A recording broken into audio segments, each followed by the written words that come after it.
అండి ఏ సైజు వాళ్ళకి ఎంత ప్రిన్సెస్ కట్ దగ్గర మనం చెస్ట్ పాయింట్ తీసుకోవాలనేది ఈ వీడియోలో చూసేద్దాం. వీడియో స్కిప్ చేయకండి. ప్రిన్సెస్ కట్ అంటే కొంచెం క్లాత్ ఎక్కువే పడుతుందండి. కొంచెం క్లాత్ ఎక్కువే తీసుకునే కట్ చేసుకోవాలి. ఏ మెథడ్ అయినా సరే నేనైతే ఫస్ట్ అంటే ఏ మోడల్ అయినా సరే ఫస్ట్ హ్యాండ్స్ కట్ చేస్తాను. 1 మీటర్ లైన్ తీసుకున్నాను. 1 మీటర్ కన్నా కొంచెం ఎక్కువే తీసుకున్నాను. ప్రిన్సెస్ కట్ కదా 4 ఫోల్డింగ్ చేశానండి. ఎక్స్ట్రా ఉన్న క్లాత్ను మొత్తం కూడా కట్ చేసుకుని ఖర్చు కోసం ఒక 1/2 ఇంచు మాత్రమే ఉంచుకున్నాను. నేను నార్మల్ పాతంతో ఇన్విజిబుల్ పైపింగ్ వేస్తాను. హ్యాండ్ హైట్ కింద ఖర్చులు వదిలేసి పైన ఖర్చులతో కలిపి మార్కింగ్ వేసుకోండి. ఇలా స్ట్రైట్గా లైన్ వేసేసేయండి. పైన కూడా ఖర్చులు ఉండాలండి, కిందే కాదు. ఎందుకంటే హ్యాండ్స్ జాయిన్ చేస్తాం కదా అందుకని అనమాట. ఇది అయిపోయిన తర్వాత మనకి బ్లౌజ్ని ఉల్టా తిప్పేసుకుని సైడ్ జాయింట్ దగ్గర నుంచి మన పైన ఉంది కదా సైడ్ జాయింట్స్ దగ్గర నుంచి షోల్డర్ కుట్టు దగ్గర నుంచి సైడ్ జాయింట్ ఫస్ట్ కుట్టు వరకు ఎంత వచ్చిందో చెక్ చేయండి. నాకు వచ్చేసి 8 మీద 8 గీతలు. 8వ నెంబర్ తోటి ఆర్మ్ లూజ్ వస్తే చంక డౌన్ వచ్చేసి 3.5 తీసుకోవాలి. ఇలా స్ట్రైట్గా లైన్ వేసేసేయండి 3.5కి. స్టార్టింగ్లో ఎండింగ్లో కూడా 3.5 ఉందో లేదో చెక్ చేసుకోండి. ఇప్పుడు ఇక్కడ 8 మీద 8 గీతలకైతే మార్కింగ్ వేస్తున్నాను ఇలాగా. తర్వాత స్ట్రైట్గా చూసుకోండి ఆర్మ్ లూజ్ ఎంత వచ్చినా పర్లేదు, సగానికి ఫోల్డ్ చేసేసుకుని ఒక మార్కింగ్ వేసుకుని ఇక్కడ కూడా లైన్ వేసేసుకోండి ఇలాగా. ఈ కార్నర్ దగ్గర పావుతకు 2 ఇంచులకి మార్కింగ్ వేయండి. అంటే పావుతకు 2 అంటే 8వ నెంబర్ కాబట్టి ఏ సైజు వాళ్ళకైనా షోల్డర్ దగ్గర 1 ఇంచే. మళ్ళీ కర్వ్ స్కేల్ తోటి నీట్గా ఇలా కర్వ్ అనేది తిప్పేసుకోండి. మళ్ళీ ఇలా ఉల్టా తిప్పేసుకుని మళ్ళీ మార్కింగ్ వేసేసుకోండి. ఇలా కర్వ్ తిరిగిన చోట స్ట్రైట్గా ఒక లైన్ ఉంది కదా అక్కడ ఆ పాయింట్ దగ్గర ఒక 1/2 ఇంచ్ లోతు తీసుకోవాలి ఫ్రంట్ పార్ట్ కోసం. హ్యాండ్ లూజ్ కూడా మార్కింగ్ వేసుకోండి. ఇలా లైన్ వేసేసుకోండి క్రాస్గా. ఎక్స్ట్రా ఖర్చు కోసం 2 ఇంచులు. ఇప్పుడు స్ట్రైట్గా చూసుకోండి ఆర్మ్ లూజ్ ఎంత వచ్చినా పర్లేదు, సగానికి ఫోల్డ్ చేసాం కదా ఆ మార్కింగ్ లైన్ ఉంది కదా ఈ కర్వ్ తిరిగిన చోట ఇక్కడ ఒక 1/2 ఇంచు కిందకి లోతు అనమాట. ఆర్మ్ లూజ్ దగ్గరించి మన వైపుకి 1 ఇంచు. మళ్ళీ కర్వ్ స్కేల్ తోటి నీట్గా కర్వ్ అనేది తిప్పేసుకోండి. దీన్ని కూడా అంతే. ఇప్పుడు ఎలాగైతే మార్కింగ్ వేసామో సేమ్ అదే విధంగా కటింగ్ చేసేసుకోండి. ఇలా నీట్గా కటింగ్ చేసేసుకోవాలి. మిడిల్ ఒక చిన్న టక్ పెట్టేసుకోండి. 2 లేయర్స్ని సపరేట్గా తీసేసుకుని లోతు అనేది కట్ చేసేయండి. 2 లేయర్స్ని సపరేట్గా తీసేసుకుని లోతు కూడా కట్ చేసేసుకోండి. ఇలా 2 లేయర్స్ని సపరేట్గా తీసేసుకుని లోతు కట్ చేసుకోండి. ఇలా మొత్తం కూడా అయిపోయిందండి. సైడ్కి అతుకులు పడతాయి. దీన్ని తీసి పక్కన పెట్టేద్దాము. సైడ్కి అతుకులు పడతాయి కాబట్టి అక్కడ స్ట్రైట్గా కట్ చేసుకుంటే అతుకు పీస్ అనేది వచ్చేస్తుంది మీకు. నెక్స్ట్ వచ్చేసి ఇది బ్యాక్ ఓపెన్ అండి. ప్రిన్సెస్ కట్ అంటే బ్యాక్ ఓపెన్ ఎక్కువగా ఇష్టపడతారు జనాలు. సో బ్యాక్ ఓపెన్ అదేవిధంగా మనకు ఆపోజిట్లో ఫోల్డింగ్ ఉండాలి. ఎల్ స్కేల్ సహాయంతో ఒక 1/2 ఇంచ్ తీసుకోండి. 1/2 ఇంచ్ వద్దు, ఎందుకంటే మన బ్లౌజ్ పాత బ్లౌజ్ అనమాట, సింక్ అయిపోయి ఉంటుంది. 1/2 ఇంచ్ తీసుకోండి సరిపోతుంది. ఇక్కడ నాకు కూర ఉన్న క్లాత్ని కట్ చేసేస్తున్నాను 1.5 తోటి. నడుము దగ్గర పట్టి అతుక్కుంటాను బాగుంటుంది. తర్వాత ఉక్సు పట్టి కాజా పట్టి కావాల్సినంత ఖర్చు ఉంచుకోండి, వెనకాల ఉక్సు కదా అందుకుని. ఇప్పుడు నెక్స్ట్ వచ్చేసి చెస్ట్ లూజు. మనం తీసుకున్న ఆది బ్లౌజ్ ఉంటుంది కదా ఇలాగ ఉక్సు పెట్టేసుకోండి. ఉక్సు పెట్టుకున్న తర్వాత చంక కింద నుంచి చూసుకోండి, మీకు కరెక్ట్గా వచ్చేస్తుంది అనమాట. ఎందుకంటే వీళ్ళకి బాడీ ఎక్కువ ఉంది, ఆర్మ్ లూజ్ తక్కువ ఉంది. సో నాకు వచ్చేసి 9 ఇంచులకి దగ్గర వచ్చిందండి. దగ్గర మళ్ళీ చూపిస్తాను చూడండి. ఇటు అటు కూడా చూసుకోవాలి. నాకు 9 మీద 3 గీతలు వచ్చింది. కొంచెం సాగదీసినట్టు పట్టుకుంటే 9 మీద 3 గీతలు 9.5. ఎగస్ట్రా ఖర్చు కోసం 2 ఇంచులు. ఇప్పుడు నెక్స్ట్ వచ్చేసి బ్లౌజ్ హైట్ కింద ఖర్చులు వదిలేసి పైన ఖర్చులతో కలిపి మార్కింగ్ వేసుకోండి. సో ఇక్కడ కూడా ఎల్ స్కేల్ తీసుకుని స్ట్రైట్గా లైన్ వేసేసేయండి. షోల్డర్ దగ్గర కావాల్సినంత ఖర్చు వదిలేసుకోండి.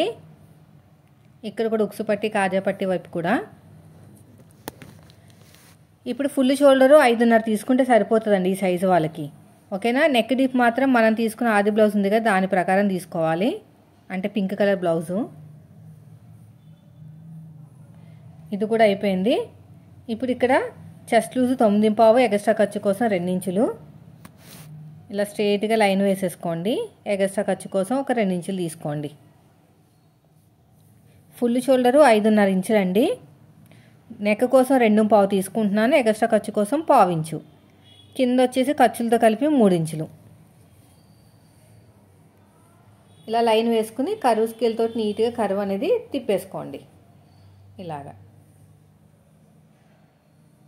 ఇప్పుడు నెక్స్ట్ వచ్చేసి చిన్న సైజు షోల్డర్, నెక్ పక్కన ఒక పావు ఇంచ్ ఉంది కదా, అక్కడి నుంచి నెక్ పక్కన ఇంకొక మార్కింగ్ వేసాం కదా, సెకండ్ మార్కింగ్, అక్కడి నుంచి చిన్న సైజు షోల్డర్ అయితే కొలుచుకుంటే మనం తీసుకున్న ఆది బ్లౌజ్లో ఎలా ఉందో అలా వచ్చేస్తుంది. నాకు 5 మీద ఒక 5.5 మీద ఒక గీత 5.6 వచ్చింది.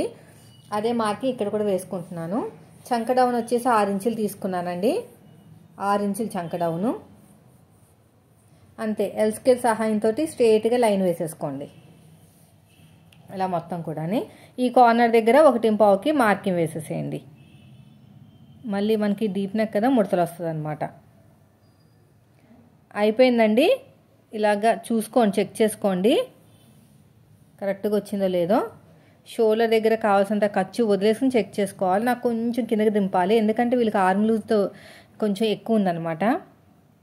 అంతే, మళ్ళీ కర్వ్ స్కేల్తో నీట్గా కర్వ్ అనేది తిప్పేసుకోండి. 6 కన్నా కొంచెం ఎక్కువ పడింది ఒక గీత, అంతే. ఇలా మొత్తం కూడా ఇలా నీట్గా మార్కింగ్ వేసేసుకోండి.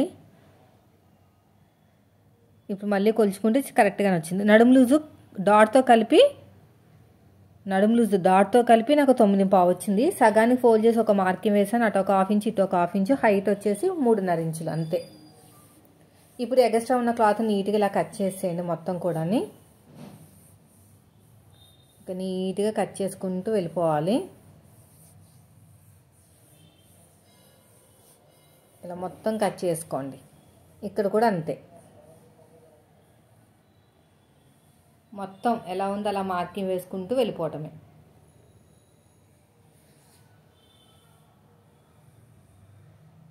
ఇలా నీట్గా కటింగ్ చేసుకోవాలి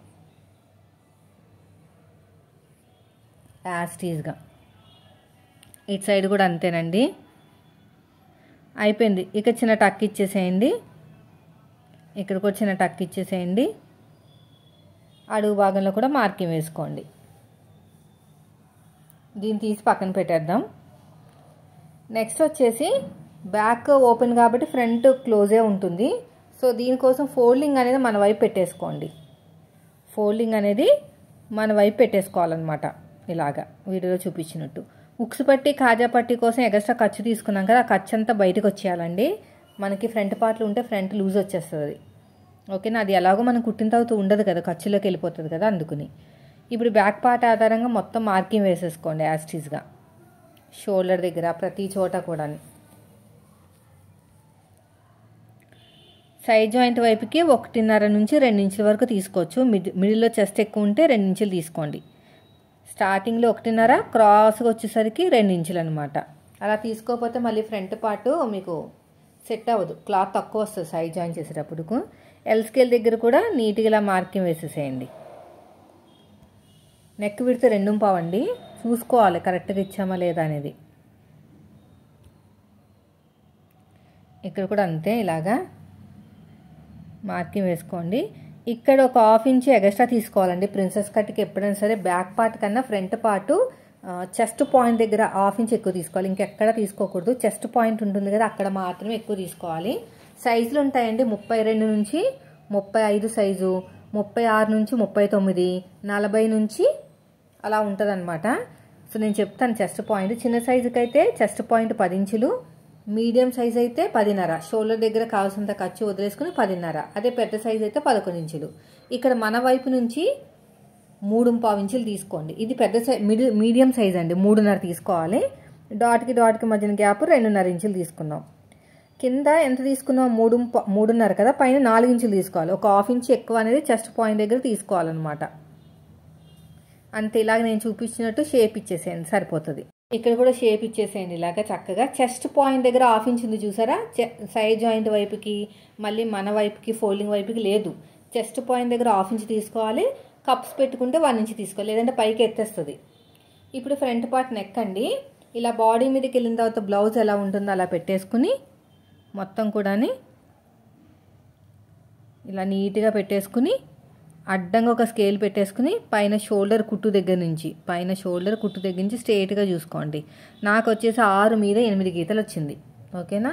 సో నేను మొత్తానికి 7 ఇంచులు తీసేసుకుంటాను, ఎందుకంటే నెక్ వైపుకి కొంచెం స్లోప్ ఇచ్చి కుడతాను కదా కుట్టేటప్పుడు, అందుకుని. సో మొత్తానికి 7 ఇంచులు తీసేసుకుని కొంచెం కొద్దిగా లైట్గా ఇలాగా క్రాస్ తీస్తాను, లేదంటే నెక్ రౌండ్ షేప్ రాకుండా వీ షేప్ వస్తుంది అనమాట. ఇది కూడా అయిపోయిందండి. దీన్ని తీసి పక్కన పెట్టేద్దాము. మంచిగా నీట్గా కర్వ్ అని తిప్పేసుకోండి. నేను ప్రిన్సెస్ కట్ అనేది కట్ చేయను ఇప్పుడు, అంటే ఆ మార్కింగ్ వైపు నుంచి కట్ చేయను. లైనింగ్ క్లాత్ని ఒరిజినల్ క్లాత్ని జాయిన్ చేసుకున్న తర్వాత ఆ మార్కింగ్ పైన కుట్టు వేసుకుని అప్పుడు కట్ చేస్తే అలా పడి ఉంటుంది అనమాట, ఒరిజినల్ క్లాత్ లైనింగ్ క్లాత్. లేదంటే మాత్రం దేని దానికి విడిపోతుంది. మనం అంతా కూడా మళ్ళీ కలిపి కుట్టాలంటే టైం వేస్ట్, మళ్ళీ అటు ఇటు ముక్కలు తిరిగిపోతాయి. ఈ గోలంతా లేకుండా నేను ఒరిజినల్ క్లాత్ లైనింగ్ క్లాత్ని జాయిన్ చేసిన తర్వాత అప్పుడు కుడతానండి, అదే కట్ చేస్తానన్నమాట. నేను స్టిచ్చింగ్ వీడియో కూడా పెడతాను. ఇప్పుడు నీట్గా మార్కింగ్ వేసుకోండి. ఇదే మార్కింగ్ అడుగు భాగంలో కూడా వేసేసుకోండి. ఇంకా దీన్ని తీసి పక్కన పెట్టేద్దాం. ఇక్కడ కూడా అంతే, ఇలాగా కొంచెం మంచిగా రౌండ్ తీస్తున్నాను అనమాట. ఇక్కడే మీరు జాగ్రత్తగా ఉండాలి, మరి ఎక్కువ తీసినా కూడా బ్రాడ్ అయిపోతుంది. సో అయిపోయిందండి. ఇక్కడ ఒక మార్కింగ్ వేసేసేయండి, సరిపోతుంది. ఇలాగ ప్రెస్ చేసుకుని వీలర్ సహాయంతో